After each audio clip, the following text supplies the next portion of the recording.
အရန်ကုန်သမားဖြစ်နေတာမကျေနပ်တဲ့ Trafford အာဆင်နယ်တင်းကိုတတိပေးလိုက်တဲ့ Ranger ပါဝင်နောက်ဆုံးရ City သတင်းများအားလုံးမင်္ဂလာများကျွန်တော်ရဲ့ GB1 Save ဘောလုံး channel လေးကနေအားလုံးကိုပြန်လည်ကြိုလိုက်ပါတယ်။ Jane Trafford ကနေရာဒီမှာ Man City နဲ့သူစာချုပ်ချုပ်တုန်းက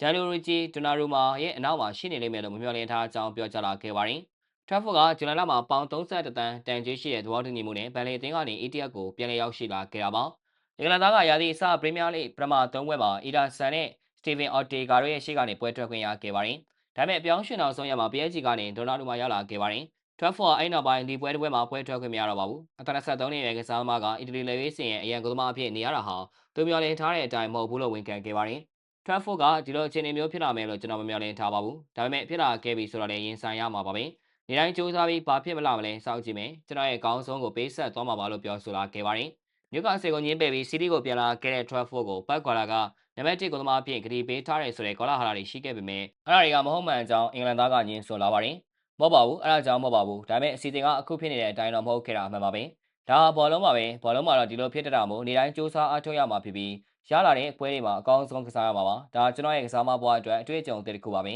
။အဲ့ဒါကြောင့်ဒါအသင်မူကောင်းတစ်ခုပါ။လာမယ့်ရာသီမှာဘာဖြစ်မလဲကျွန်တော်မသိပါဘူး။ကျွန်တော်သိတာကတော့တရချင်းစီကိုအကောင်းဆုံးဖြတ်သန်းပြီးတိုးတက်အောင်စူးစမ်းသွားမယ်ဆိုတာပါပဲလို့ Trafford ကဖွင့်ရပြောဆိုလာခဲ့တာပါ။ဒိုနာရိုမာရောက်လာပြီးတဲ့နောက် Trafford ဟာပြည်တွင်းဖလားပြိုင်ပွဲတွေနဲ့ဒီဘာကူဆင်နဲ့ချန်ပီယံလိပွဲစဉ်တစ်ပွဲမှာသာပွဲထွက်ခွင့်ရရှိထားခဲ့တာပါ။ဘာဗလာကလည်းလေးကပ်လာပြီဖြစ်လို့ပွဲစားခွင့်နေပါတာကဒီဟာဒီမှာသူ့ရဲ့အင်္ဂလန်လေဝေးစင်နေရာကိုထိခိုက်စေနိုင်ပါတယ်။ Trafford ကဒါလုံလောက်ရလားဆိုတော့သူတို့လည်းမပြောရသေးပါဘူး။ဒါပေမဲ့ကျွန်တော်တက်နိုင်သမျှကစားနေသလိုနေတိုင်းလေးချင်းနေပါတယ်။ဒါကျွန်တော်အပေါ်မှာပဲမူတည်ပါတယ်။ကျွန်တော်ရဲ့အခြေအနေကိုအားလုံးသိနေကြတာပဲဆိုတော့ကျွန်တော်ကစားခွင့်ရတဲ့အချိန်တိုင်းမှာအကောင်းဆုံးကစားပြဖို့ပဲရှိပါတယ်လို့လက်ရှိအခြေအနေကိုရှင်းပြသွားခဲ့ပါတယ်။ City ကွင်းလည်းလူတီဂျာနီရိန်တာကလည်း Manchester City တင်းဟာပရီးမီးယားလိဖလားအတွက်အခြေအနေကောင်းနေတော့ဖြစ်ကြောင်းအာဆင်နယ်တင်းကိုသတိပေးလိုက်ပါတယ်။ City ကပြီးခဲ့တဲ့အပတ်အတွင်းလီဗာပူးဖန်တို့ကိုအနိုင်ရရှိခဲ့ပြီးမှဇယားထိကအာဆင်နယ်နဲ့အမှတ်ဖြတ်ထားမှုကို၄မှတ်ထိရှော့ချနိုင်ခဲ့တာကြောင့်အာဆင်နယ်အသင်းပေါ်ဖိအားတွေတိုးလာစေခဲ့ပါတယ်။ပိုက်ကွက်လာတဲ့အသင်းဟာစနေနေ့ကလည်းလီတူးကလပ်ဆဲဖို့အသင်းကို2ဂိုးပြည့်နဲ့နိုင်ရရှိခဲ့ပြီး FA ဖလားနောက်တစ်ဆင့်ကိုတလန်းနိုင်ခဲ့တာကြောင့်ပြိုင်ပွဲဆောင်မှာအခြေအနေကောင်းနေခဲ့ပါသေးတယ်။ရိန်နာကအသင်းရဲ့စိတ်ဓာတ်ပိုင်းကကောင်းမွန်နေပါတယ်။အရင်ကလည်းကောင်းခဲ့တာပါပဲ။